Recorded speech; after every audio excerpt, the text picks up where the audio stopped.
playoffs are upon us. We don't have to worry about Jim Mora having to ask questions about that anymore, as it is officially Super Wildcard Weekend here in the NFL, and 4th and 4 is here to cover that as we lead on into our journey to whoever's going to be crowned the next Super Bowl champion here. I am Zach Heilman, sitting in for another edition of 4th and 4, welcoming you into the postseason run of the show, as I'm going to bring in my good buddies, pals, and co-hosts across the board, the entire crew themselves, Kelcey Coyne, DJ Stewart, and Jim Meunier, all joining us for this latest edition. Besides the playoffs, we also are going to be talking about a little bit on Black Monday as well. Some firings and changes are going to be coming up, of course, in the NFL sphere, as always, with the postseason for other teams. Gentlemen, how are we doing, by the way? Happy Super Wildcard Weekend to all of you. It is postseason football that is upon us now. Hey, feeling super. Yeah, I'm doing great. I mean, I got myself out of the cellar in our pick'ems, so I feel fantastic. My Hail Mary maybe didn't get in a first place victory, but it got me out of the cellar by myself. Yeah, you know what? Exactly. I got pass interference. We're down at the 2-yard line. We got tiebreakers for the rest of the playoffs, so it's pretty good. Not as good as Zach though. I mean, I got to say, congratulations, Zach, on that. Well, thank you. I had joked with DJ I was going to make a video on our page, but I felt like it'd be best, we'll talk on the show. And I'm glad that it turned out the way it did in terms of us going right down to the wire like it was, just because the drama, perfect. However, Zach, that does put you in a predicament here, because due to the circumstances that led to this, you have to issue Aaron Rodgers a formal thank you right now after gifting you that W in that game. So I want to hear this formal thank you to Aaron Rodgers. Thank you, Aaron Rodgers, for declining with age. No. That is thank you, Bears owner and coach chairman Aaron Rodgers. You address him by his name. I mean, look. I'm not gonna have to rehash that he already owns Chicago. I'm just telling you that thank you very much for your arm. Thank you very much for not being the same player you were last year. I actually would rather thank Jared Goff a little more for stepping it on up. But yeah, you know what? I gotta be fair to my part owner that still gets to hold on to that title at least one more good old season. Do we have to change the I think our graphics team needs to change the intro from it being Jay Cutler as the Bears representative to maybe being Aaron Rodgers as the Bears representative at this point. That would be cruel. I'll take Jay Cutler, but I mean, really, Rodgers would just be. Let's slow down a little bit, okay? Let's not. We haven't got crazy Zach yet this season, so I'm trying to figure out what I need to do to get the. This was supposed to be a celebration of me coming out on top, coming back after being a few weeks. Well, we can't celebrate. Your Bears backdoored themselves to the number 1 pick. I mean, they did. They fell into the first-round pick. They tripped on their face. Because the Houston Texans wanted to win a football game. Because Lovie Smith wanted to gift the Bears one more thing. And he sure thought he was going to be a head coach this year. Don't you understand? We're playing the long game. We're playing 4D chess. We have a coach that hasn't coached in Chicago since 2012 say, all right, I'm going to wait for 10 years, and then I will go to Houston, and this moment will line up exactly, just as if all the planets became in complete synchronization here on that day in January. That's what happened. First time, by the way, the Bears have had a first overall pick in the draft since 1947. So it is quite a sight that they will get this shot. Time draft day comes around. They might, they're about to say they might not have it by draft day at the end of the day. Maybe they'll have another number 1 pick in 48. All that matters to me is that the official rundown post Week 18 results is that technically we did start with it. So no matter what happens with the trade backs, or supposed trade backs, hey, everyone thinks we're trading back. Who the hell do I know? It's a good day. It's a good day. And we can talk about that a little bit, of course, and maybe how the Colts helped, I think, that little cause of theirs to kind of become to fruition. Seriously, it was like a Hail Mary, DJ. Like, how the hell does that not get... in one drive? Oh, come on. It went through the guy's hands, man. That's a Yale graduate, too. He knew what he was doing. He was playing the long game. That man has a degree from Yale. He knew what he was doing. You might be right. 4D chess. I referenced. By the way, just for posterity's sake, do you want to know what happened with the 1948 Chicago Bears after having the number 1 pick? I have heard this, but please tell people because it's also just, it tracks. They were 10-2, and however, they yet again missed out on the NFL title game appearance during the year. But they ended up 10-2, finishing second in the NFL's at the time Western Division to the Chicago Cardinals. Mm-hmm. But hey, you know what? 10-2 after a number 1 overall pick, you got to give it to them. I'll take it. Only I need this to work now. That's all I'm going to say. Give me all the picks. Something will land, right? Anyway, This isn't a Bears show. This is an NFL show. We will get back on. We'll get back onto that if we find time. Here's the thing I want to talk about. Let's jump into quarter number 1 storylines and mainly just, I guess, talk about other instances of what we're going to be seeing as other teams are going to be dealing with finding new head coaches, as we are talking about, or GMs in the sake of. You're thinking Arizona. We're thinking also Tennessee. That's those GM searches. Speaking of Arizona, they cleaned out shop entirely. Cliff Kingsbury, he is out as the Cardinals front man as well. And in terms of other jobs, one that was maybe on the fence was Sean McVay himself. That was actually announced recently that he will be coming back.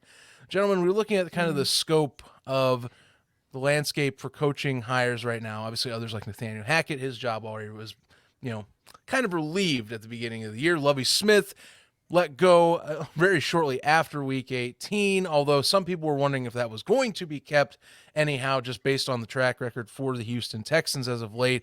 If you're looking at the landscape of the job market right now for head coaches or GMs in the NFL, where are you kind of setting your eyeballs at right now? There's a reason these ones are open. We'll start there. There's a reason. You have to pick one. I have a weapon pointed in your general direction. You can't walk away from me. I need an answer. I pull out my Uno reverse card, and if it doesn't work, it doesn't work at this point. Oh no! I mean, really, at this point in time, okay, if you're gonna look at the teams that are available right now to go and coach at, I do believe your best walking into the door potential to go to the playoffs and do damage in the next 3 years from a pure talent standpoint is the Arizona Cardinals. I do think that is the best opportunity that's available out there. I do also think they're going to be a big player. If you talk about head coaching search, there's a guy out there in Michigan that is being very rumored to be shopped about. And I said this on our show. I do think Jim Harbaugh might be a guy that gets shopped about. He's not really linked with the Cardinals at all. But I do think if the Cardinals are smart, he knows how to deal with college kids and college type attitudes. And we talk about Kyler Murray loving his Call of Duty. He is just a college kid at heart.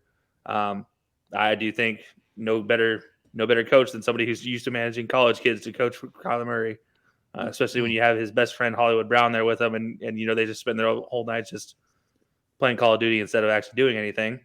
I do think that's the best opportunity to go win right now. What they do at GM, I honestly don't know. Good luck at GM. At that point in time, that's just you look at it and the number of scheduled, they actually have twice as many scheduled general manager interviews than they do coaching interviews. So that tells you anything for where they're at right now. I mean, they're really trying to get that GM position filled, and then they're going to go with a coach. So we'll see how that goes. But I think odds-on favorite, probably Adrian Wilson, is going to be the next GM, former player there for the Cardinals. And then we'll kind of go from there for the coaching staff. But I do think if you're going to, best case scenario, there you go.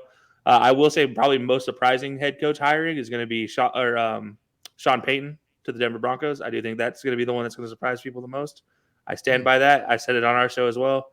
I do think Sean Payton is going to be surprised, and I do think he's going to be in Denver for that one to be to challenge Russell Wilson and kind of put Russell Wilson where he belongs in that, hey, you are the quarterback, not the offensive coordinator. Stop it. And also, look, we all know he loves quarterbacks that love to run around, aka that's what he does. So we'll, right. Yeah, he had success with Breeze, and Breeze, despite not being an athlete, Breeze was a more than willing rusher of the ball. It wasn't always pretty, but he would do it. Russell's kind of the same way in a lot of aspects as well. Undersized quarterback, has a big arm, accurate as heck. when he wants to be. So I do think that's a perfect landing spot for somebody else. But yeah, those are kind of my two that I'm looking at. Like, don't be surprised if this happens. And then I do think D'Amico Ryans ends up with a job somewhere, potentially. And I do think he finally gets an opportunity, which is probably going to be in Houston, going back to where he's at. But yeah, those are the kind of what I'm looking at for the coaching landscape. Mm-hmm. Okay. Yeah, I mean that's good options there. I mean, if you're Arizona, I think I'm also looking at it the same way. Unless you do feel like you know, if you're someone beyond Sean Payton that could take on the challenge of like say a Russell Wilson or something. Because I mean, besides Arizona, I actually like Denver. I liked him at the beginning of the year. I thought that Nathaniel Hackett and many others thought for the most part he was set up pretty well. It's just I don't think. I know that Kelcey, you said a little bit in terms of beginning of the season, in terms of Russell Wilson and maybe the offense being some issues, but I still thought, and I still think there is a winning roster there that can be, executed correctly with the right head coach that knows what to do with it. Yeah, that's fair. It can't be a rookie. That's kind of it. Can't be a first-time head coach. You cannot put a rookie in that one. That's like asking Sean Payton, streaking through a ring of fire. Yeah. Yeah, no, I do think because like Sean Payton, I just feel like you look at that one, and again, you talk about a coach not really being rumored with a team. And again, it's funny because if you look at the hirings requested, Sean Payton has been requested by both the Broncos and the Cardinals. Jim Harbaugh only has been requested by the Broncos, not the Cardinals. But then again, we're still waiting on a GM there in Arizona. But yeah, I just like you look at those two; those are two of the most likely landing point for two experienced NFL coaches, because let's not forget Jim Harbaugh is an experienced NFL coach, has been to a Super Bowl, had not been for the lights out, probably wins a Super Bowl as well. And it is like cleats and khakis on the sideline, be it what it is, he is a successful NFL coach. He does know what he wants to do. So I think don't be surprised if one of those coaches ends up at either one of those locations. Probably both coaches end up at one of those locations each, and just kind of figure out which one goes where. But it's going to really fall. Like I feel like there's a puzzle piece that needs to fall first, which is the GM position in Arizona before you find out where either one goes to Denver or Arizona. They're kind of inexplicably linked in my eyes for this coaching job. But yeah, I don't know. There's a lot of openings, and it does not look pretty for any one of the openings other than those two, if I'm being honest. Well, yeah, I mean, I think, one of the openings, here's the thing. I think we're also waiting to see, again, what is Carolina's decision in terms of, I'm assuming they're going to look at candidates. They're going to give Steve Wilkes his fair shake. Remember, they finished 7-10, one win against Tampa Bay. We might be talking about a completely different NFC South headliner in terms of who makes it there. So, that's one position I think that's a little also murky in terms of, hey, do you think Steve Wilkes stays? Do you think the Panthers just fully try and restart again? Hard to say. Although credit, they are paying Matt Rule a lot, so they might stay in house too if they want to, save a little. If you get my saying on the cheddar. What do I know? Here's another position that I think has been fascinating in terms of something to watch. It's been kind of talked about. I guess I didn't see this one coming in terms of extension talks, but the Patriots are looking for an OC, but also been a lot of press noise on Gerard Mayo getting contract extension talks, which I'm going to throw this out here. This is having me think. So look, Mayo's been a popular candidate, I think, elsewhere for other teams besides for coordinator. I don't know. We looking at someone that's, maybe a little more long-term. Remember, Josh McDaniel at one point was considered possibly the groomed successor to Bill Belichick, until he took the Raiders job. Is it a possibility he might be who they were looking for now as that former Josh McDaniel type of setup? If you're trying to extend a linebacker coach, something that, again, it's the only reason it's making news is that they're trying to retain him from possibly going to play as a DC somewhere else in the NFL.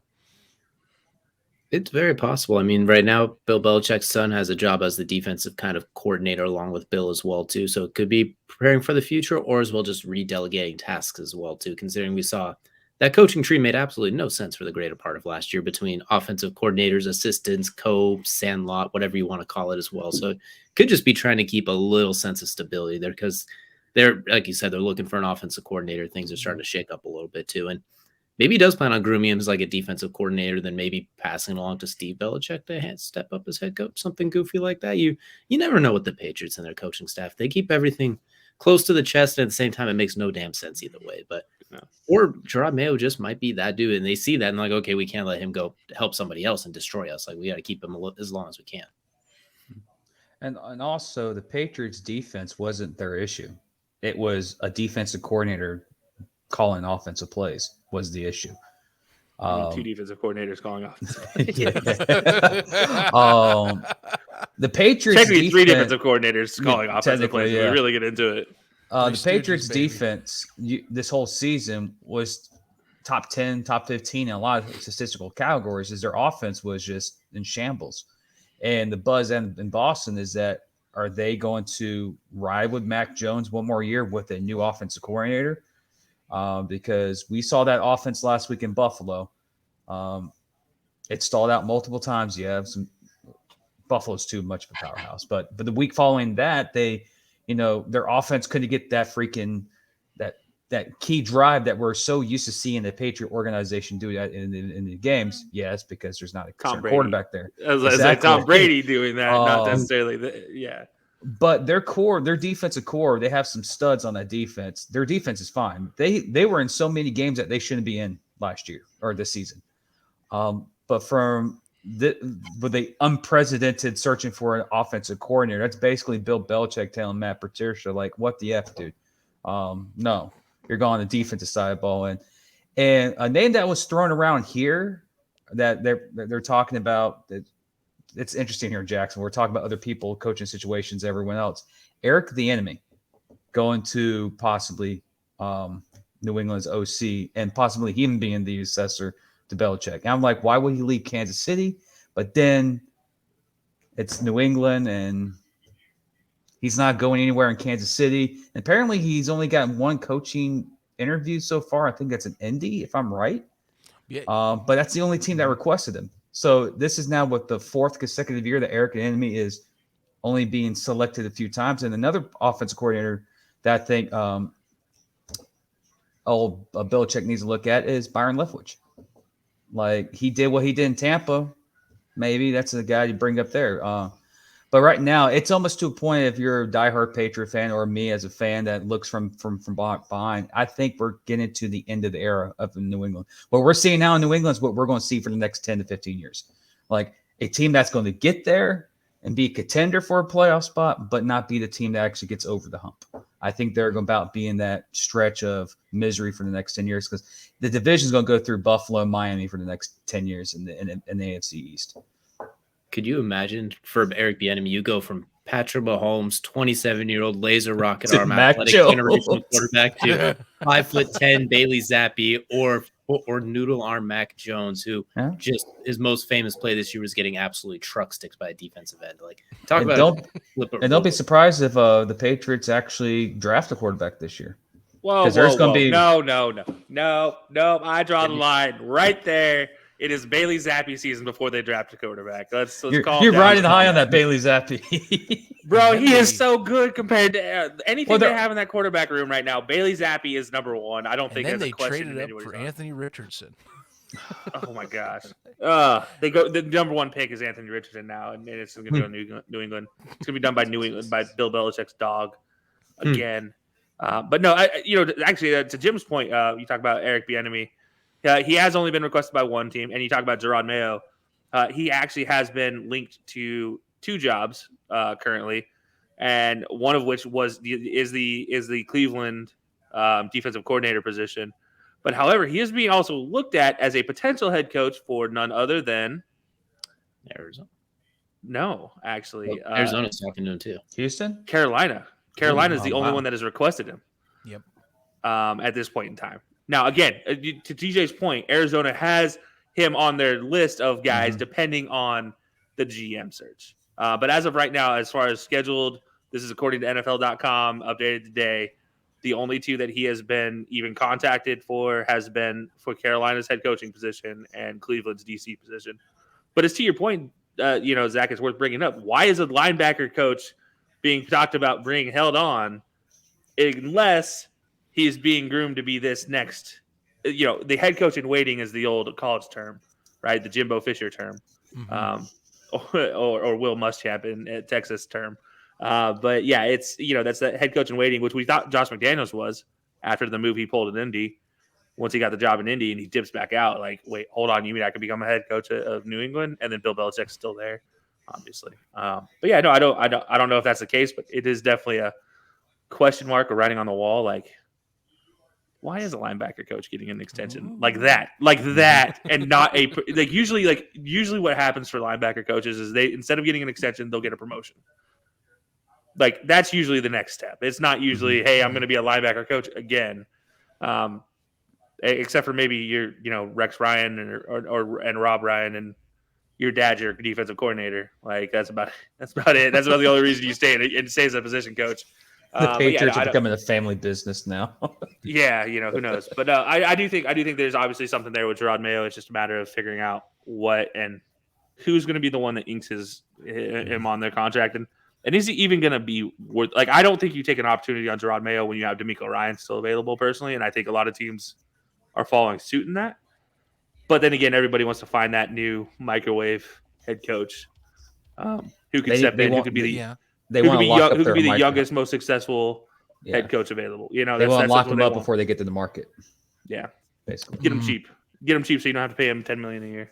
And Mayo is a Patriot legend, so maybe that hometown discount keeps him there. But if someone wants him and throws a price tag on it that Patriots can't, offer, he'd gone. If I was him, that is out the door. Look, hey, coaching has no loyalty at the end of the day. It's who pays my paycheck and who gives me his job security. Market value. Right.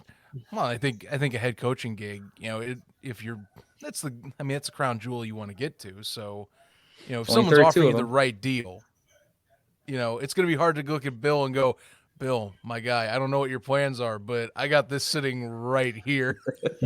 Bill would be like, okay, bye. Like, given Bill's track record of walking away from teams and go to other teams, he'd be like, all right, bye. Bye. Bill, what the hell? I want you to fight for me, Bill. Yeah, exactly. Like, all right, no, good luck. Bye. Like, go have fun. Spread your wings. I hope I don't have to play you because you're going to be going into my record of being 0 for whatever again, unless you're Brian Flores, which, by the way, shout out to all the teams reaching out to Brian Flores as well. Right. And, a lot of teams looking for Brian Flores. Houston reached out, right? Yeah, Houston, Carolina, Arizona all have set up meetings with him. Indianapolis has also reached out to him. Cleveland's interviewing for D coordinator job too, which that coach might be on the hot seat too. So yeah. So there are there's lots of opportunity there out in the NFL. And mentioned Sean McVay. I still don't think he's coming back. I'm sorry. I'm still wary about the whole let my entire coaching staff go free and search out jobs as you will. That does not give me faith that he is coming back next year. Like, he's going to take one look and be like, I don't have a draft pick for 3 rounds. Are you kidding me? And I still got beat up Matt Stafford and Baker. Oh, come on. Bye. I'm done. See you guys. They have to swing it, man. Although listen, if there's one thing I've learned, fan bases can talk you into anything. That you can make a bad scenario turn into a good one. Just give me 15 minutes of your time, and I can tell you how this bad boy's gonna flip around next year. It's like a Geico commercial. 15 minutes can save you 15% or less of your brain capacity. Yes. Save you 15 minutes or more on future pain. I lost some cells. So you're telling me that you got to restructure the cap and you don't have high draft picks this year? I don't know. I don't like these odds. But I lost some brain capacity, so I guess I do like it now. Okay. It's LA. It's sunshine. It's where everybody wants to go. But those taxes. But that open-ended stadium that now gets a rain in it, by the way. That was trending in the national championship game. It's not that Georgia was whipping TCU up and down the field. It's, why is it raining inside of a dome building? I paid $1,000 for this. I paid $1,000 to get rained on or have a lightning delay inside of a domed stadium. Like, at what point in time is have we had enough about this? Look, SoFi looks cool, but can we just cover up the openings? Put a 2x4 over it or a few pieces of wood. Just do something. Look, it's like when you get your window broken out and you don't want to, you can't afford to replace it. Just put the tarp on it. It's okay. You're talking about California there, DJ. That's going to cost about $40,000 for a 2x4. That's where you get tarp. That's where you get the tarp. Clear plastic tarp is cheaper than 2x4. Clear plastic tarp. Okay, that's about $10,000. So yeah, you're saving about $40,000 right there. Hey, compared to the $7 million or what $3 billion they spent to get the stadium built, I think they'll take some $10,000 tarp to fix it. Roll out the SoFi rain cranes. Here we go. Eat. That would be the most LA thing ever. Just pull out cranes and just have them sitting up above, like holding a tarp that with the LA, whichever team is playing at home that day with their logo on it.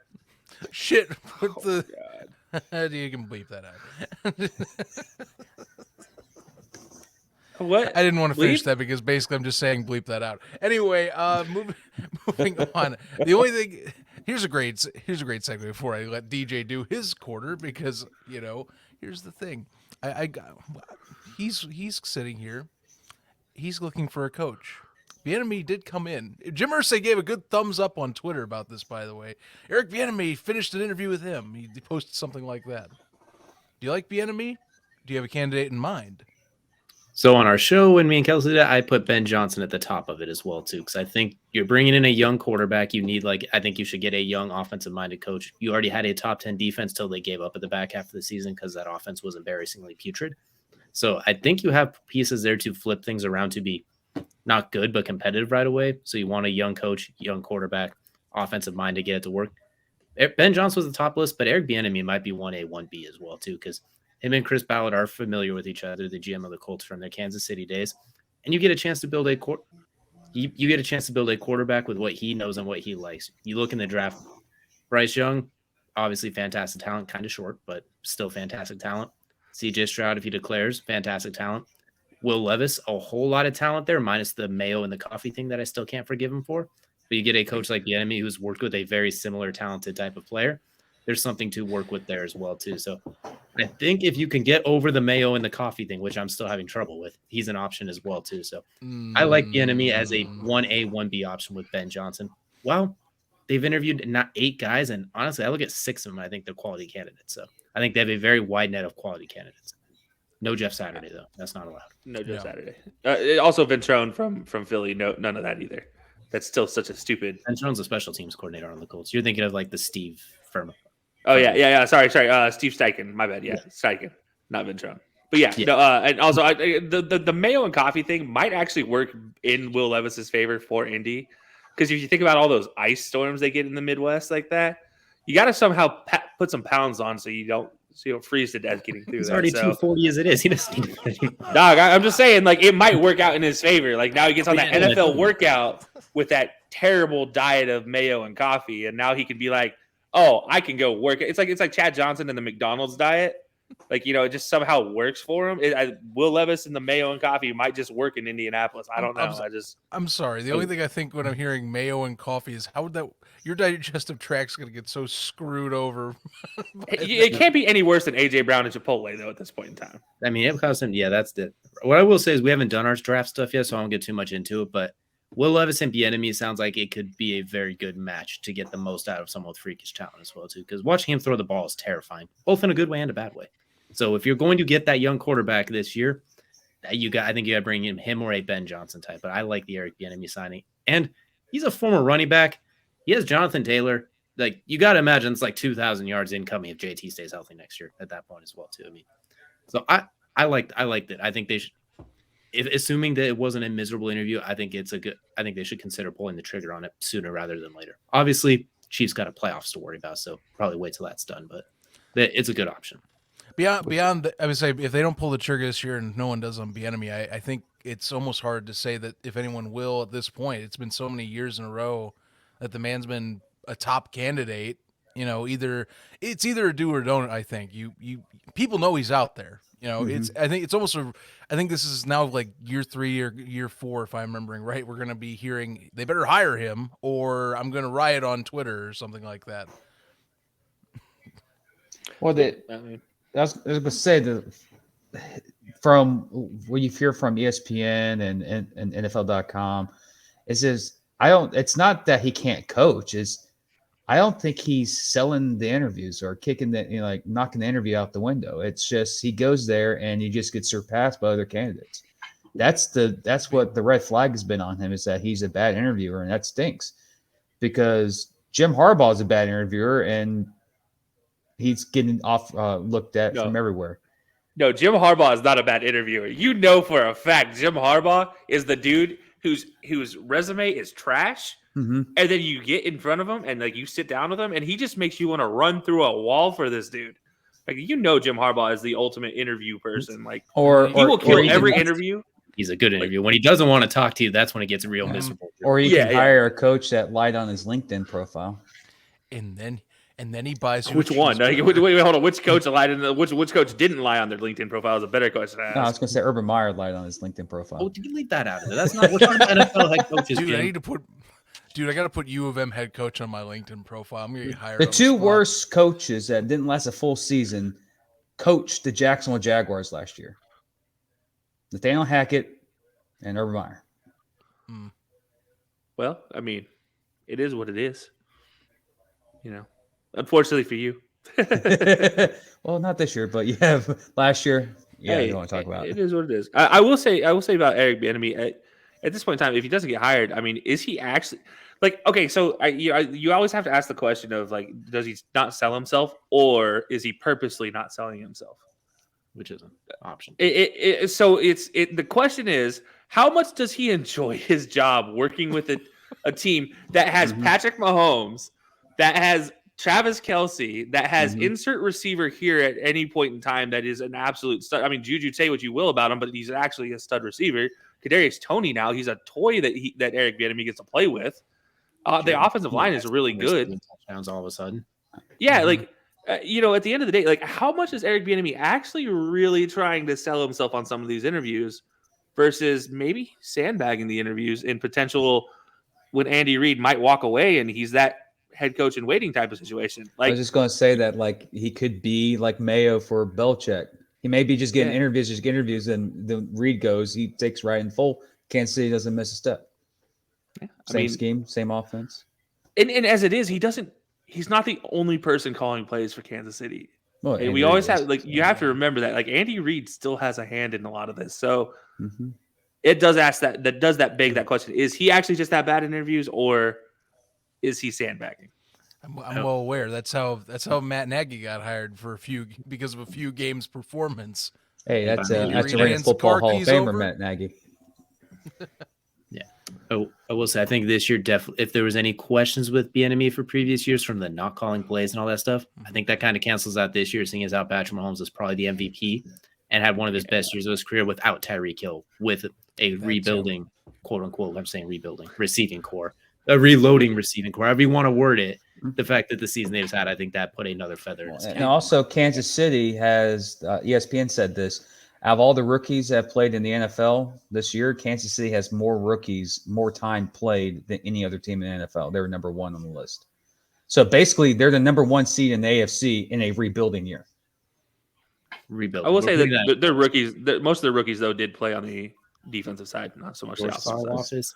But still, that's pretty impressive. And you got to add. You also have to add Travis Kelcey into the aspect of this as well. Like, you also just have a tight end, and now in a team as far as history goes, with outstanding receiving tight ends. Correct. I mean, you have to say that has to be very clear. But you just have your tight end set the fastest to 10,000 mark by a long margin. He was the fastest to 10,000. So I mean, adding that to not just Patrick Mahomes' MVP case and what he's done in his entire career so far under Bieniemy, like, it does make you wonder how much Bieniemy's really trying in these interviews versus just being like, I can sit here and make my $3 million a year and keep coaching these MVP candidates and his Hall of Fame candidates and be fine versus going and potentially getting fired. I don't actually know if he's making $3 million, but I got to imagine it's got to be close. He's got to be making a good penny. Exactly. And honestly, you could kind of see it as maybe he's just kind of like how they said Justin Herbert's a bad leader coming out of college because he's a quiet kid. Then suddenly everyone says it's to the contrary. Maybe Bieniemy just isn't a smooth talker or something like that as well too, and teams misinterpret that like they do all the time. So you never know. But back to Zach's original question: if Indy wants to pull the trigger on that, sign me up here. I'll sign that document for you real quick. I will mail it in tomorrow. The DJ stamp of approval, which means it's good. I like that. I like that's a good end. We get a stamp of approval, and then he also gets to now stamp his approval on our own best bets. So let's get into quarter number 2 here as we go in. A few less games this week as we have betting odds, of course, presented by Outlier. DJ's best bets segment as always. DJ, take it away. All right, well, thank you, Zach. And we're going to start things off by saying, hopefully you watched last week, because if you followed the best bets, you won some money last week as well, too. As we hit on all 3 with the parlay, DJ himself even put some money on that and turned free money into $205. So hopefully you followed along. And if you followed with the other 3 bets, well, you got 2 out of 3 because the Chargers wanted the sandbag us there at the end as well, too. But we almost double dipped there to end the season. So today we're going to cover a little bit from every single game. We're going to get 1 bet from every single game today. So I'm going to start with the Seahawks and the 49ers for this one. Give me a George Kittle anytime touchdown. He has absolutely destroyed the Seahawks so in their 2 matchups this year, especially that last one where he had 2 touchdowns as well. And him and Brock Purdy, 2 Iowa kids, 1 Iowa State, 1 Iowa. They got a weird connection going right now. So give me a George Kittle anytime touchdown in this game. We'll go with Kelcey first. Seahawks 49ers, where are you throwing the money around? Yeah, so in this Seahawks 49ers matchup, I'm actually going to go very simple in this one. And by simple, I mean, okay, I guess it's not the simplest one I could have picked. There are much simpler ones. But I'm going to look at Geno Smith right now. In his last 10 games, has surpassed 225.5 passing yards 10 times. 4 out of the last 5 games, or 2 out of the last 5 games, he's done it as well. And in 2022, this entire season, he's done it over 50% of his games. So give me Geno Smith here. Passing yards over 225.5 yards. And I do think he's going to have himself a quite a good game in this one. If the 49ers continue rolling and it becomes a blowout, those garbage time points still count. If it comes worse to worse, those garbage time yards would still count as well, too. Or if it's competitive, they still count. So that's always bet on Geno's yards. Jim, will go to you. 49ers, Seahawks, where does the money go? I'm taking the money line on Seattle. This is going to be Brock Purdy. This is his first game starting. The defense is good, but Seattle also has a good defense as well. I think this game is going to be actually it's going to be a very low scoring game. And I think the rookie makes a couple mistakes, but San Francisco still wins, but it's going to be under the 9 points. So I'm taking Seattle on the money line. Seattle on the spread, by the way. Money line means Oh, win. sorry. Hey, gotcha. Just make sure nobody misplaces the bets and comes after you with pitch. My bad. Me speak no English. They always play a really close game as well, too. And Zach will round this one out with you. Seahawks 49ers, is it the debut? Is this the kicking bet? No, this is not the kicking bet. I am hammering the George Kittle anytime touchdown bet like crazy because that connection with Brock Purdy is outstanding since he has been starting under center. Plus 145 if you're doing bet MGM. I am definitely adding that, either whether it is a parlay, whether it is a single bet. I feel like that is a certainty at this point. It has been every week you almost expect that Kittle's going to be hitting the end zone with Brock Purdy. And kudos to Brock Purdy. Dude's been able to sling it. You know, he has great talent to support him, but he does get you to the end zone multiple times a game, and Kittle will be one of those targets. Zach and I are on the same page. Diddle, Kittle over the middle. Next, we're going to head over to the Vikings and the Giants now as well. Two teams that played a couple weeks ago in a very close game. But in this one, I'm going to look at Justin Jefferson and leading the entire game in receiving yards because, well, the Giants just don't really throw the ball all that well, and they don't accumulate a lot of yards. And on the Vikings, it's either the off chance that KJ Osborne goes ballistic, but more often than not, Justin Jefferson is leading the way through the air. So at plus 115 odds to have the most receiving yards total in the game, I feel pretty comfortable taking the Jettas, who's been a little quiet the last few weeks. He's probably looking to go off as well, too. And Kirk, just throw him the ball. That's all you got to do. 18 out there somewhere. Zach, will go to you next. Vikings, Giants, where do you want to throw the money? I'm actually going to throw the money here at Daniel Jones over an interception for the game, plus 120 odds. I know that he's been a lot more secure this year. You can give a lot of praises, I think, to Jones this season. However, I do see that this might be a type of a moment situation. I'm not 100% sure he's going to walk out of this without a pick. They're going to probably have to throw a little bit more. Last matchup, it did become a bit of a barn burner through the air between these two, and I do suspect that this will be somewhat of the same case, even with how New York's receiving core isn't exactly one of the greatest in the NFL. But I think you're going to see Jones slinging it a bit. There is going to be at least one mistake from him. Plus 120. It's, I think, a reasonable bet that you can land there. Most definitely as well. Jim, will go to you. Vikings, Giants, where does the money go? I'm taking the Giants straight up in this one. The last time they played each other in Minnesota was a tight game, one possession game, and you fight fire with fire in Minnesota. Sooner or later, you're going to get burnt, and it's going to burn them in the playoffs. So taking the Giants straight up. Absolutely. 61-yard field goal to be exact, the difference in the last game as well, too. So, Unreal. Kelcey, will go with you to round this one out. Vikings, Giants, where are you going to try and win some money? I'm going with the hottest hand right now on the Giants of all teams, and that's Isaiah Hodgins. 4 out of the last 5 games, scoring a touchdown. So give me Isaiah Hodgins with a receiving touchdown. Right now, you're looking at plus 280 odds for one receiving touchdown here for him. And he's not their number one. Like, nobody looks at him as a number one, so he's going to be usually playing out of that slot or maybe even a second receiver opposite Darius Slayton. So he's got a pretty favorable matchup right now against this Minnesota secondary. And watch out of the blue. Somehow Kenny Golladay lead the way and destroy all of our bets coming from the depths of nowhere after scoring a touchdown last week as well, to the return of Kenny Golladay. The last one we're going to look at for individual games, the Cowboys and the Bucks. This one I'm going to have a little bit of fun with because I have no idea what to expect. It could be low scoring and a mess. It could be a high scoring shootout. It could be everything in between. But CD, we're going to go with what's a special one. This one I found on FanDuel is a special. CD and Mike Evans combined for 200 yards and 2 touchdowns at plus 800 odds. That could mean Mike Evans goes for 202 touchdowns and CD doesn't play, and you still win.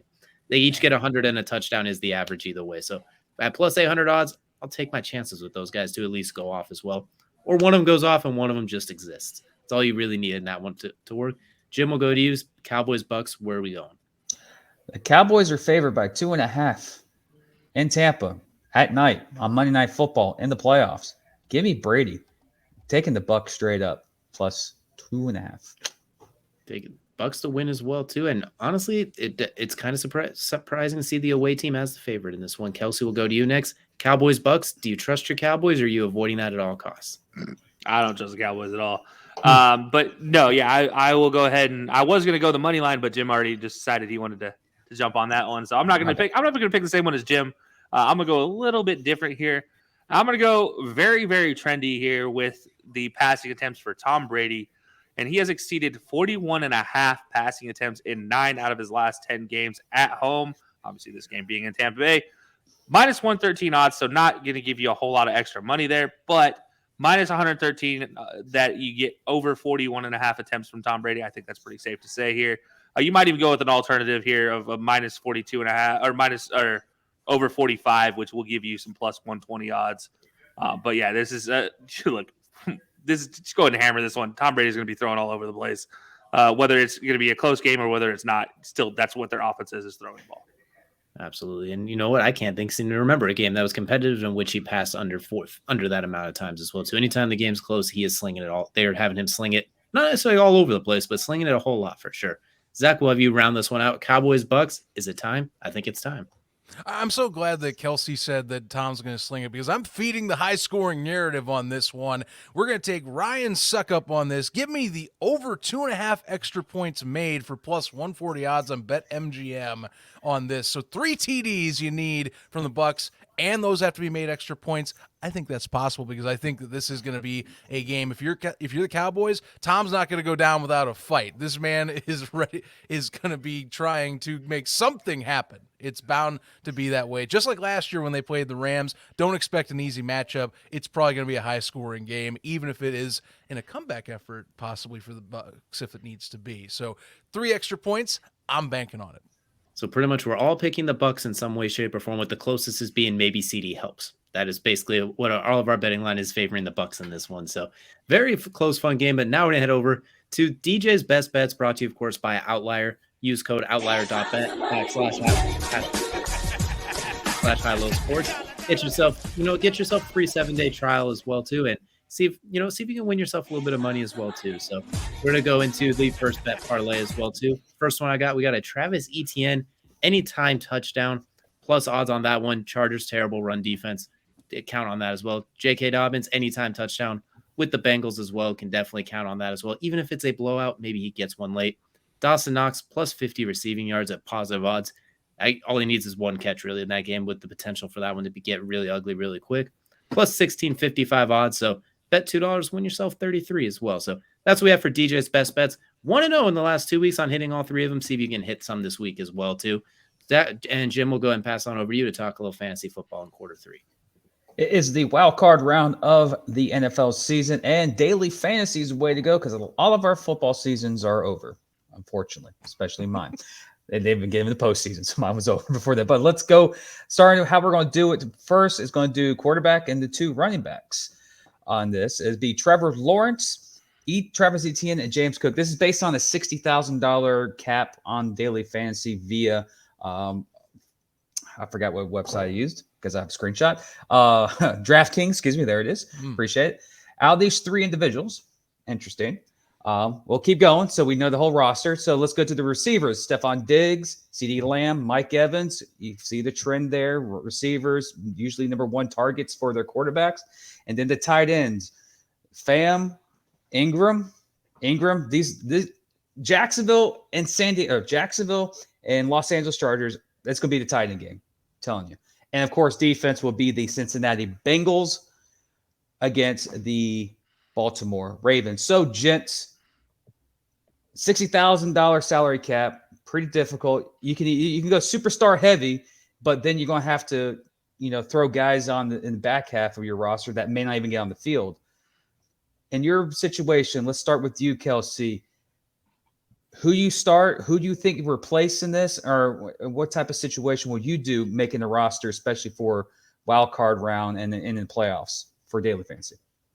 I'll be honest. I kind of like a lot of your picks here, just for that $60,000 salary. If let's say if Jacksonville advances, right, they're going to have a big game, whether it's from Trevor Lawrence or Travis Etienne. You're going to be expecting it there.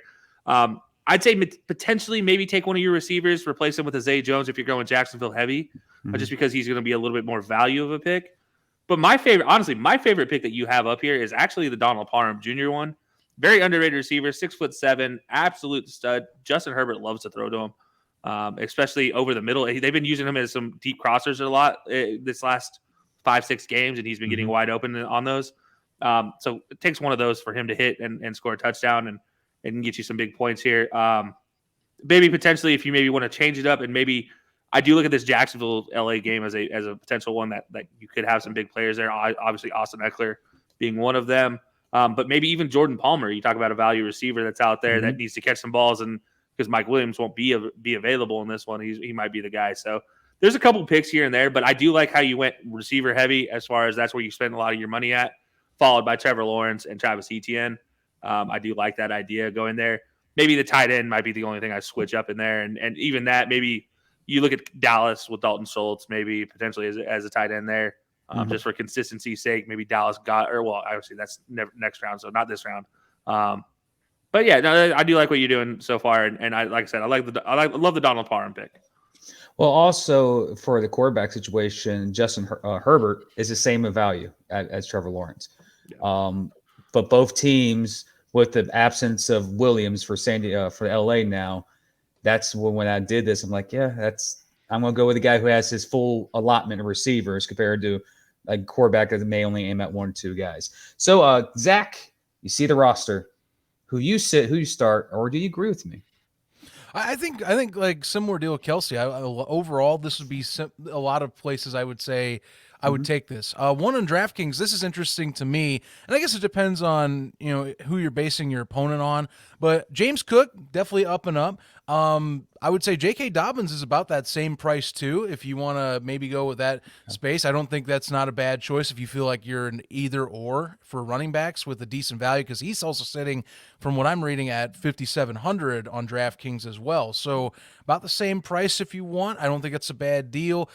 Justin Jefferson, also, if you're wanting to debate between him and maybe Stephon Diggs, similar values as well. But I mean, I think either guy is going to be able to get your points. So, you're kind of just balancing your value as it is to try and fit, maximize that budget as we talk about with daily fantasy. Honestly, I really like your Bengals pick. A lot of places I was reading up when we were coming into today, they see that as a high like value pick in terms of you're saving some money, but you're getting good defensive production. You should be out of that. So really like that choice. And Donald Parham, I think that's pretty solid too. Dawson Knox is there for about that price as well, but I think Parham might surprise some people. So, not a bad choice whatsoever. You have options though, honestly. I mean, in terms of those value picks, but really nice setup here. I would go with it. If I had to, it'd be hard to choose between 50-50 choices, but I'd take this.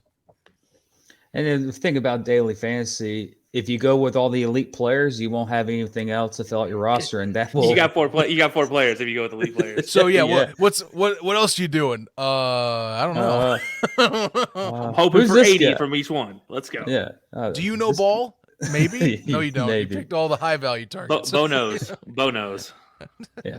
DJ, let's get your mastery of experience on this. I like most of the team. My only question is you did go a little Jacksonville heavy with Trevor Lawrence and Travis Etienne in the backfield. Even if they do win, the chance of them both going ballistic in fantasy, I'm not sure how I feel about that. So I might look to replace the quarterback just because the Chargers run defense, shaky. Travis Etienne should feast.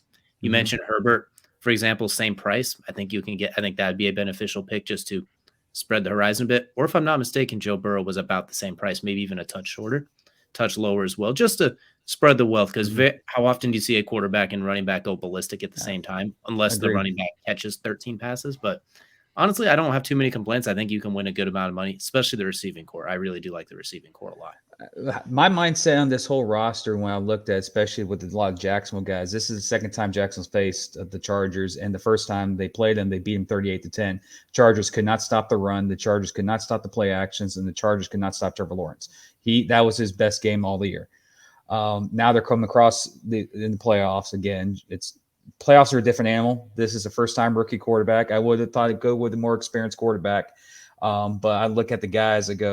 I look at their defenses they're playing. Like Burrow's playing Baltimore, Baltimore plays Cincinnati tough. I don't care if it's in Cincinnati or in Baltimore. Well, Miami played. Hold on. Pause on that one for a second. This year, yes. Yeah. In Joe Burrow's career, 2 out of the 3 seasons, not so much. Yeah. And I kept, moving forward. Dolphins are the same way with Buffalo. Josh Allen, for some odd reason, he struggles, but this year it's like both Miami and Buffalo play arena football for all of a sudden this year. It's like high scoring and fair for both games. But the one that I had a tough situation is, should I go with a sure hand in Mike Evans because he's going to get targeted 100,000 times, or go after a guy like Keenan Allen that's going to get targeted about 100 times by Herbert, or go after like T. Higgins or something like that, or go even especially CeeDee Lamb, or even throw in a guy maybe like backup running back for the Cowboys. Forgot his name. Oh, you think Tony Pollard? Pollard.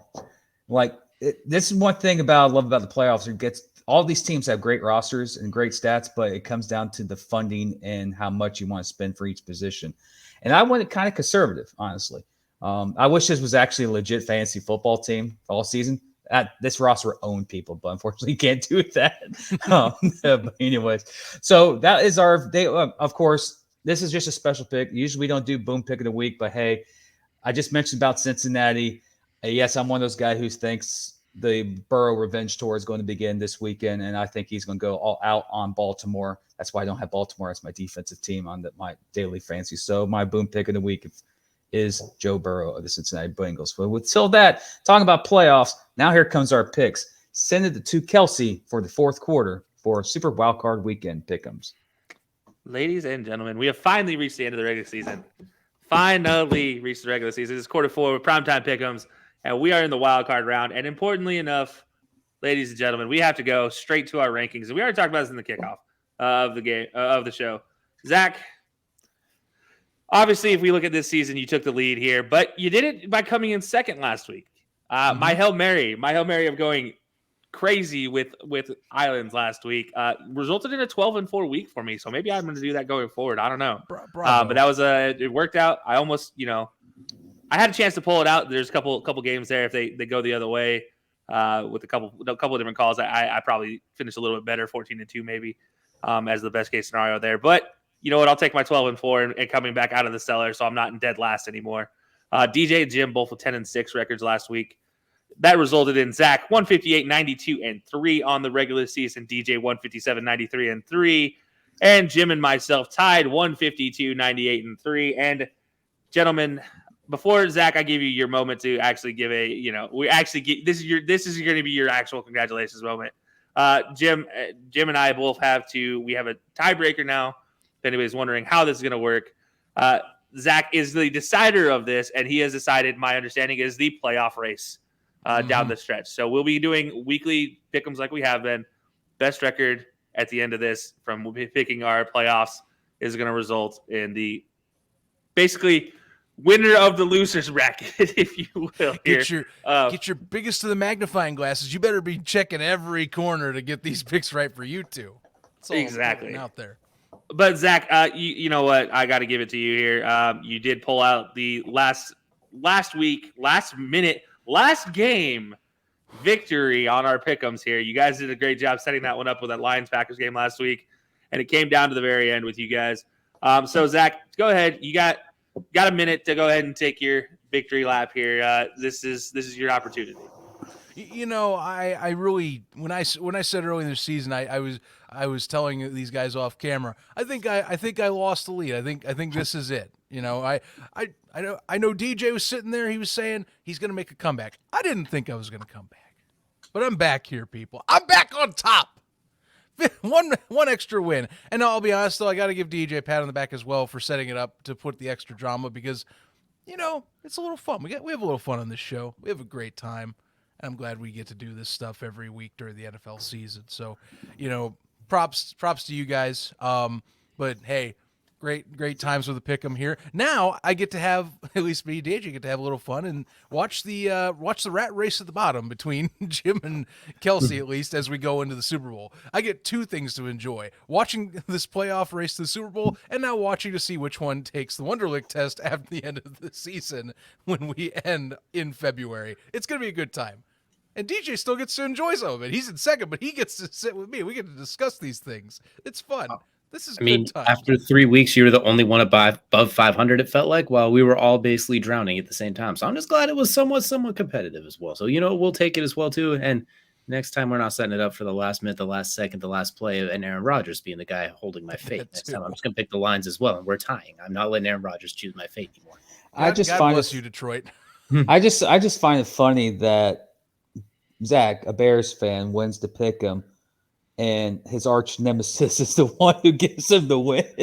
Oh, we already rubbed this in his face. We don't have to do it twice. Yeah. We're not gonna get him twice. But no. DJ, I do want to give you a moment as well. Obviously, you gave Zach a great race down the stretch.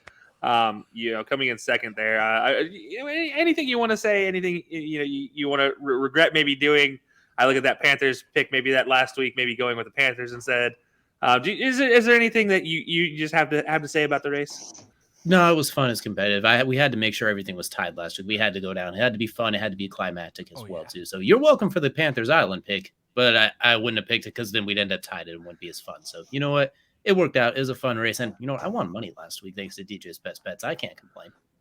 Yeah, that's fair. That is fair. That is all fair in love and war, I guess.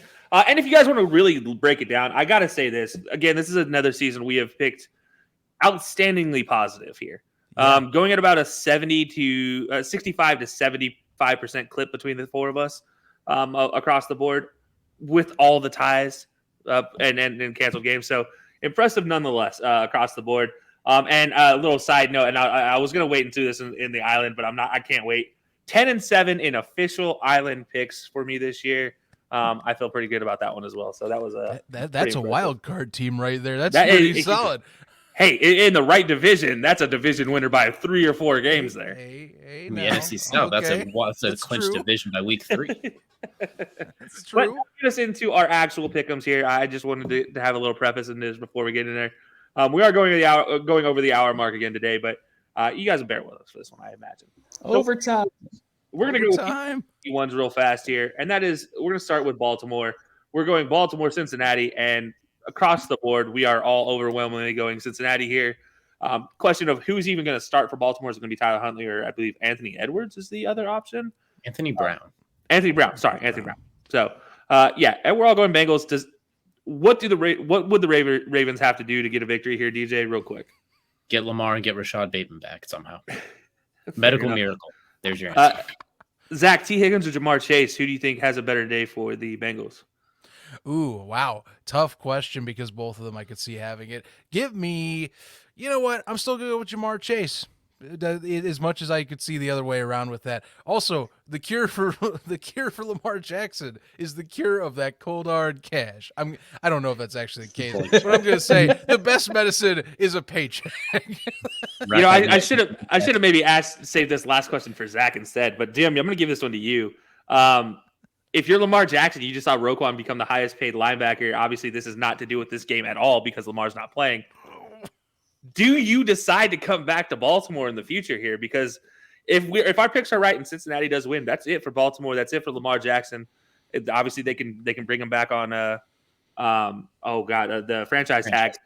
But if you're Lamar, do you even play under the franchise tag? Would you play under the franchise tag? No. Get out. Get out of Baltimore. There are teams out there looking for quarterbacks. One team down south wanted him last year but couldn't. And I think they'll be looking for a quarterback because I think their quarterback might have to be forced into retirement. But yeah, if I was Lamar, I think this injury that he has a lot to deal with the contract itself. I know he's injured, but I guarantee that contract and future contracts a big factor. The aches and pains would go. The aches and pains would go away with a little extra couple zeros on that paycheck. I imagine. I feel so refreshed. Although personally, I think if I signed a huge contract, I might be more likely to sit out a little bit longer. And the only way the Ravens win this game is if Edgar Allan Poe makes another poem. Okay, ladies and gentlemen, we have reached our way into literature today. But I do want to say you did mention a team down south, so we're going to go ahead and use that segue, not the Edgar Allan Poe, to go into our next game here. And that is Buffalo and Miami. We're all going Buffalo by 1,000 yet again, as Skylar Thompson is taking the reins for Miami down there. And this one again, we're all going Buffalo. Mm-hmm. Zach, I'm going to start with you here. If you're Buffalo, how do you not screw this up? To show how little faith I have in the Dolphins, I'm going to revisit the using of resurrecting Edgar Allan Poe in Baltimore as my segment for time. Look, I'm just imagining John Harbaugh with a Necronomicon as they're walking out at the beginning of pregame ceremonies, and you see. I'm sorry, I can't keep laughing. I just gotta laugh. You see Roquan turn around and he's like, "Hey, what the hell is that book?" And then they just shut up and then they win the game. No, simple fact, Bills win. Skylar Thompson, cool. Great story they got in, but guys, they have other problems they got to discuss, and I just don't see it right now. No, fair enough. Jim, not Gabe Davis. Sorry. Which running back for the Bills is going to have a bigger impact? Obviously, you picked James Cook for your daily fantasy. Is it going to be James Cook or is it going to be Devin Singletary? It's going to be James Cook. He's impressed me the last couple of weeks, and he's been the most explosive out of the quarterback running backs in Buffalo right now. And also, I think Buffalo has a lot more fans on them size this time. I think the whole city of Pittsburgh is going to cheer for them now, seeing that this playoff spot was stolen by them, by the Miami Dolphins. Miami's just in there. They don't deserve to be in there. Pittsburgh should be in, but because the tiebreakers are in the season. Yeah. But yeah, this is going to be a yawn fest, and thank God it's a 1:00 game on Sunday. A little bit of salt there, buddy. No, it's more like typical New Yorkers. They had to screw over the rest of the state. Yeah. So DJ, I'm gonna give you you can you obviously have a chance to take this whatever way you want to, but you're looking at this matchup. Jim did mention Tua potentially being a guy that might be forced into retirement. If this was a fully healthy Tua, you obviously have him for 2023. Do you think this Miami team can fight their way with Tua next season, or do you think this might be the writing on the wall if Miami can't if maybe Tua can't get healthy? Tua can play 16 out of the 17 games. I think they're just fine. I think if he's playing the season, they're not playing the Bills right now. They're probably the 5 seed at this point as well too, because when they have him, when they don't have him are two different things. Right now, the only chance they have is if Dan Marino chugs a whole lot of Nutrisystem and gets back in the game and suits up for him at this point, because it's not looking too great. But so you know what? I don't know what their contingency plan is, but they have to at least be thinking about it. That's 2 concussions this year, if I'm not mistaken. Yeah, two official projected 3, and then one that we all kind of witnessed with our own 2 eyes. So Yeah, no, okay, definitely. And then I do want to throw a little nod out here. Just correct me if I'm wrong for everybody, but Nyheim Hines might be player of the game in this one. Just going to throw that out there. Another 2-touchdown return game. Only player in NFL history with 2 kick return and 2 punt return touchdowns in a game. He's done it too. So you never know. Maybe this time he splits and gets you a kick return and a punt return just for even keelness. There you go. If you guys are looking for an extra little bet, maybe for DJ's best bets, throw a little Naeem Hines return touchdown in there because you never know with that, man. That one though, that is a long bet. Do not bet that house. Like unless you have 2 houses, do not bet that. Yeah, don't bet the house on that. Just Have bet a like cottage. but that'll take us to Minnesota for. I guess it's a primetime, not primetime game. I don't know anymore what is considered primetime for Kirk Cousins because he loses pretty much anything that's not at 125 anymore. But it is Minnesota versus the Giants, those dastardly Giants who just sneak their way in with Brian Dabble and team and squad, despite everything going on there. We're pretty split. DJ and Jim going Minnesota, Zach and myself going with the Giants. So I guess I'm going to start with Jim on this one. Jim, you're going Vikings. Tell me why. Doing the opposite from my bets. Play fire with fire. I had to cover both bases in my bets. I have the Giants winning because if you look at Minnesota, they're 12-1 in one possession games this year. You flip that, they're a 4-and-some team this year. It's just something strange about Minnesota and playoff games, and the Giants going in there very inexperienced. But they did play him tough a couple weeks ago. So this is literally, in my opinion, the hardest game this weekend to pick because I don't know which team is going to show up. And I expect probably a 61-yard field goal in this affair too. So this time might be a miss, but yeah, I'm sticking with the home team for the pick 'em. So, all right, Zach, 60-yard field goal, the difference between their last matchup.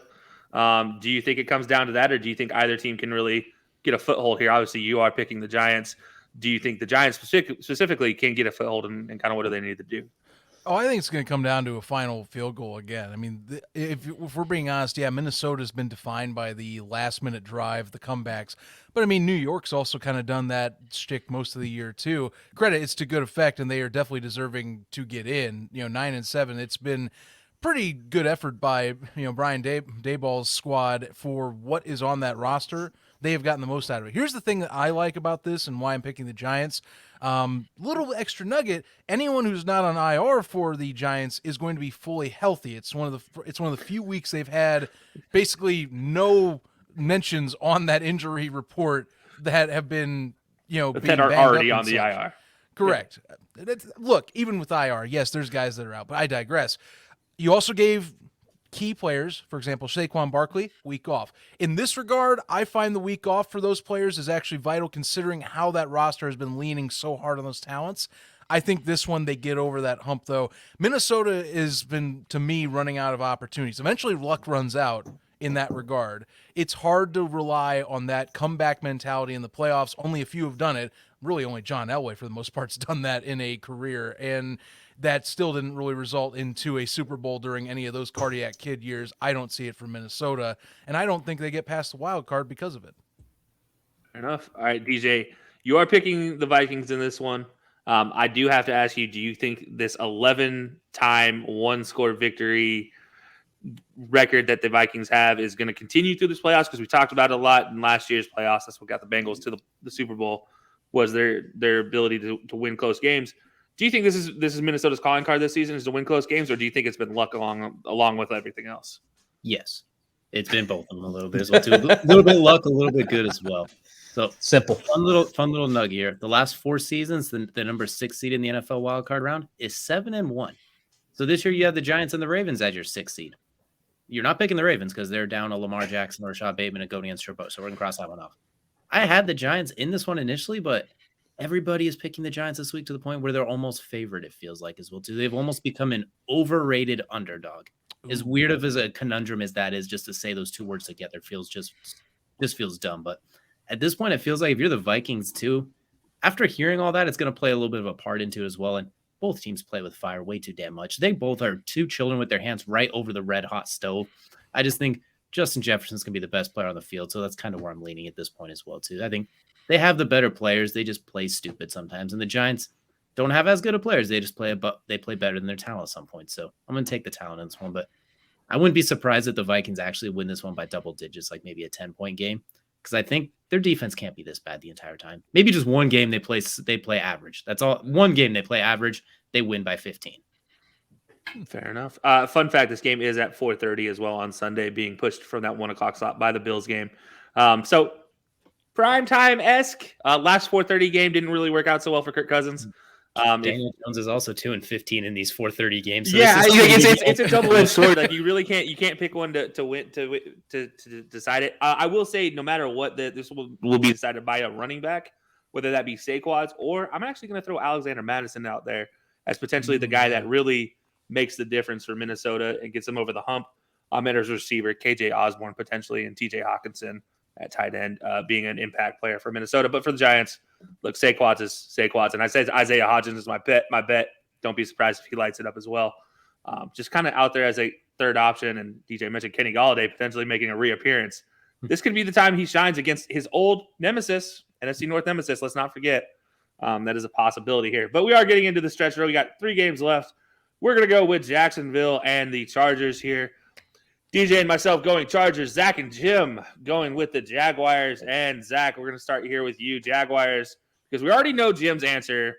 It always was the Jaguars is his answer. So, Zach, why are you going with the Jaguars? Well, honestly, I as much as it was kind of a somewhat cold performance in that AFC South bout last week, I still think that is a nice confidence booster to go in on a high, like a win like that in Jacksonville. You also get to have a home game once again that you get to host this time. And this is comparing to the previous game that they had. They matched up. They were in LA for the previous one. They won that contest 38-10. I know it's hard to beat a team a second time, but it's really helpful? Having a very rowdy crowd on your side with a team that is going in hot right now. So I'm going to take right now the hot hand, even if it seems like they're coming in with a cold feeling, mainly because they've got the crowd on their side. This should be a good matchup, I think, in terms of offensive production, though. The Chargers aren't going to go down without a fight, but I think the home field advantage is what I'm leaning on here with the Jaguars on this. Fair enough. DJ, does the Chargers losing have an impact on this? And then besides that, you having them picking them to win, who has a bigger game, Keenan Allen or Austin Eckler? I'm going to go with Austin Eckler. I think he's going to get a lot of those underneath checkdowns as well, too. I think they're going to move a lot of chains with him. I wouldn't be surprised if he gets 10 catches just underneath moving the ball as well. Him and Louis Khan is going to be a fantastic matchup as well, too, just in the open field, the one-on-ones, that sort of thing. And what was your other question again? What, like, with them losing not just the first matchup here, but also coming into this game last week in that very awkward, will they keep playing, will they won't keep playing in the game situation? Do you think that messes with anybody's confidence? Not really. I mean, the last time they played was week 3. There's a lot that has changed since then. You didn't have Mike Williams or Keenan Allen. Once again, you won't have Mike Williams. Having Keenan Allen out there just makes things a little bit easier. And weirdly enough, they're not playing in SoFi, so that benefits the Chargers, as weird as it is. Traveling across the country away from their not dome is somehow will help them as well, too. I think it'll be a very interesting matchup of the Chargers' strength attack the Jaguars' weaknesses and vice versa as well. So I think it'll be a very interesting chess match. If it comes down to coaching, the Jaguars will win. That I'll put it that way. But the Chargers look moderately healthy for the first time in a while, too. Fair enough. And as we've learned in our experience of going to a Chargers away game, there's more Chargers fans at away games than there are at home games, it feels like. Exactly. So go figure that's the case. Jim, I can't take this away without giving you an opportunity to talk about the Jaguars. First time back in the playoffs in quite a few years. What has been 5 years? Since 2017. So, yeah, 2017. Obviously, a very sad loss in 2017 that they couldn't get over that hump there. Completely different team, completely different look, completely different offense, completely different defense from there. I don't want to talk about the offense. We talked about that ad nauseum. Mm-hmm. How crazy is it? What do you think has led to this defensive reformation for the Jaguars, where you get rid of somebody like Miles Jack, who has been a defensive stalwart for that team since he walked into there, and you get a Foye Oluokun who has been lighting it up tackle-wise? What has led to that sort of defensive change for the Jaguars, and do you think that's going to continue in the playoffs? It's actually two things, and Oluokun is a beast. He leads the NFL in tackles, but he didn't get a Pro Bowl or All-American or an all-team NFL honors, which is just shocking. But two key things happened.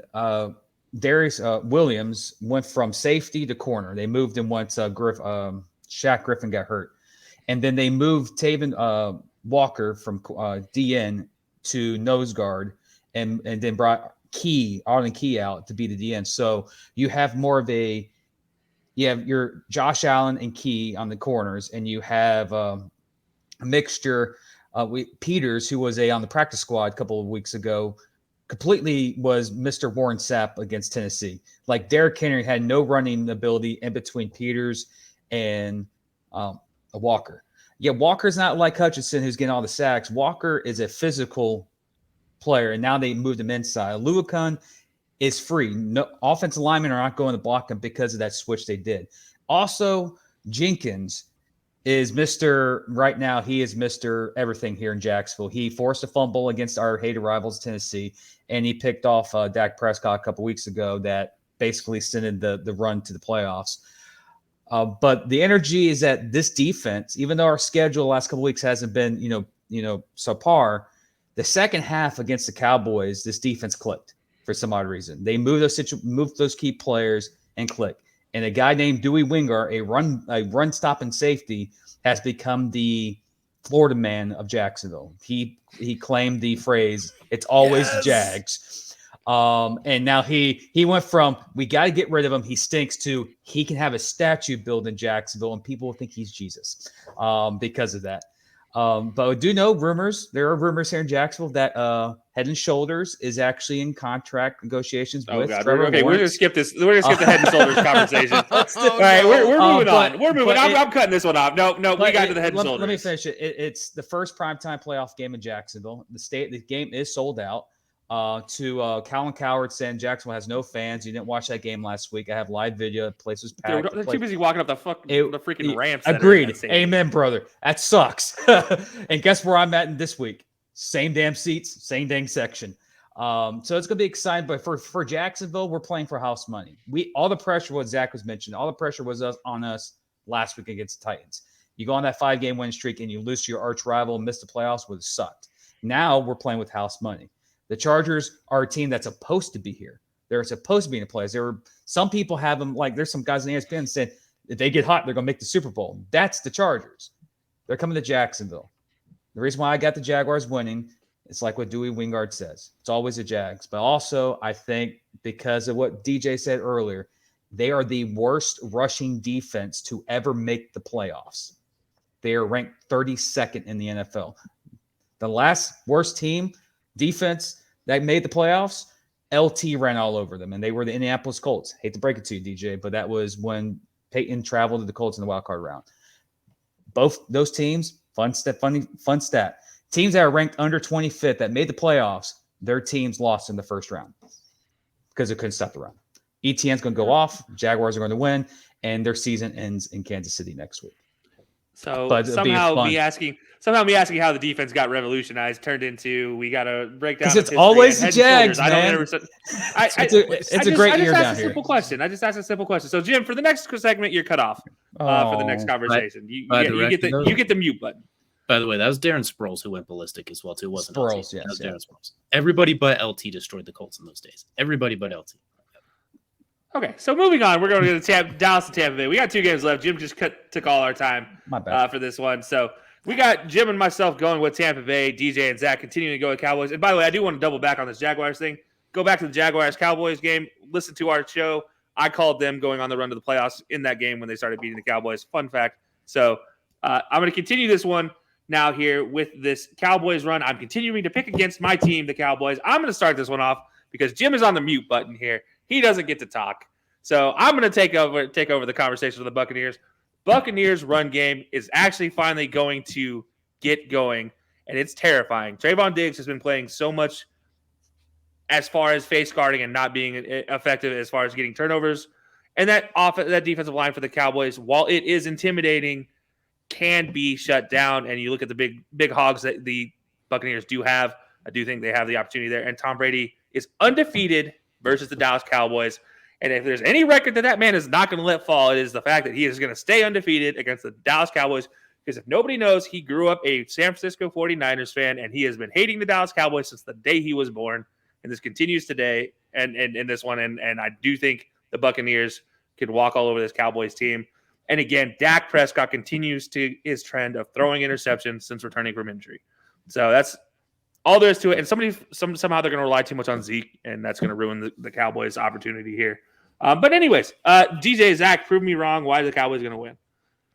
I'll keep mine quick and easy. The Cowboys have the better defense, and I feel like both of these two teams are going to turn it over quite a bit. And I think the Cowboys' defense a little more stout. That defensive line against a weakened Buccaneers offensive line as well too. The question is, if they get up big, do they pull a Rams and try and choke it away late? Which is very, very much what we have to worry about. The Cowboys is when Dak starts tossing picks. So I think the best case scenario for the Cowboys is it stays relatively close and they get the ball last. That's kind of that's kind of my mindset right now. Is I'm seeing a barn burner type of thing. Look, Tom Brady. It's been said this week he has never lost to Dallas in his career. He's 7-0 against them in his career. That is a big monkey to get off your back if you are that organization. And sure, it's a trend. It doesn't mean that it's going to be the same thing going. But look, superstition. It's the playoffs. Things happen. I don't think Tom Brady lets this one go without a fight. I mean, we saw it last year against the Rams. It's going to be bringing your A game. They rested a few of their starters last week, of course, and let Brady sit. So you got to be fully prepared. My thing is, I think as much as Dak has thrown interceptions, to me, I got to go with talent on paper. And to me, Dallas, in my eyes, in terms of a little bit more consistency and in terms of both sides of the ball, that's where I'm leaning on. I'm taking the Cowboys. It's not going to be an easy contest, but I do see the Cowboys finally getting a win over Tom Brady in his tenure this time around. By the way, finds the end zone. This is also a battle of the latest drafted quarterbacks in the playoffs this year. Fun fact for you guys. Yeah. These two are drafted the absolute latest out of any other starter, other than the guy that we're going to talk about here in this next segment here. The next game, my island pick of the week. So, ladies and gentlemen, as always, it is my first wild card island of the week. So here we go.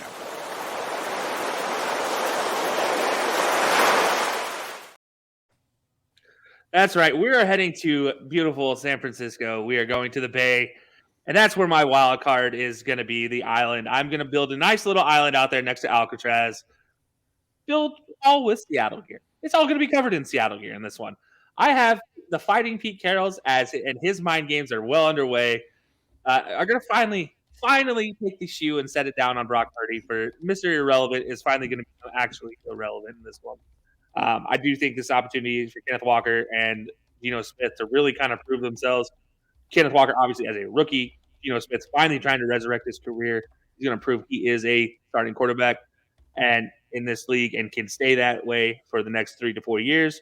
But don't forget DK Metcalf. Don't forget Tyler Lockett, who's been on a resurgence here. So give me this Seahawks Island pick here.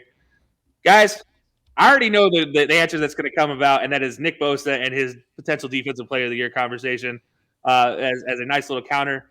But I want to avoid that. So, DJ, Brock Purdy, what does he have to do for the San Francisco 49ers team to come out on top? BJ McGaroppolo. Just don't get too hasty as well, too. Seattle's injured on defense. Jordan Brooks is out. We already know Jamal Adams, some of the other injuries.